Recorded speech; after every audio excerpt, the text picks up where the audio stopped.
Predstavljamo se s projektom uvajanje gospodarjenja z energijo v javni sektor, kajti javni sektor vemo, da je eden največjih porabnikov energije, hkrati pa vemo, da je tudi najbolj tok in se najtežje spreminja in odziva na neke aktualne spremembe. Zato smo se v Energetski agenciji za Podravje odločili, da skupaj z mestno občino Maribor pristopimo k projektu, kjer bomo uvedli centralno energetsko upravljanje za vse javne objekte v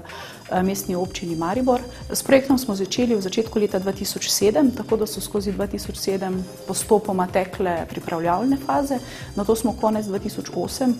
uvedli oziroma namestili poseben računalniški sistem, ki ga je izdelalo oziroma je last podjetja Adesko iz Velenja. In s tem sistemom smo potem v začetku 2009 začeli izvajati to energetsko upravljanje oziroma energetsko knjigovodstvo, ki poteka na tak način, da vsi uporabniki, vsak torej v javnih stavbah uporabniki vnašajo podatke o svoji rabi energije iz računov, o stroških, o določenih davkih, ki jih plačujejo. Potem pa pri nas na Energetski agenciji za Podravje centralno spremljamo,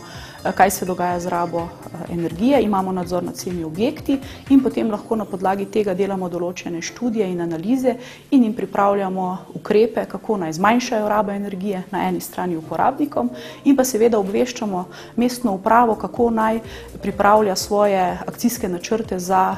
energetske sanacije teh objektov na tak način, da bodo imeli čim krajše vračilne dobe in bodo najbolj prispevali k temu, da se bo zmanjšala raba energije in seveda posledično emisije ogljikovega dioksida. Menimo, da je naš projekt takšen, ki posega na javni sektor in ki konkretno pokaže in da navodilo uporabniku javne stavbe, kako naj, bom rekla, varčuje, ne samo, da mu nalaga obveznosti in ga pusti samega, ampak mu nekako torej tudi pokaže in pove in ga spremlja pri tem, kako naj varčuje. Hkrati je to primer dobre prakse, ki ga lahko katerakoli občina v Sloveniji uporabi, zelo, zelo uporaben pa je tudi v gospodinjstvih, kajti vsak doma že vodi energetsko knjigovodstvo in ve,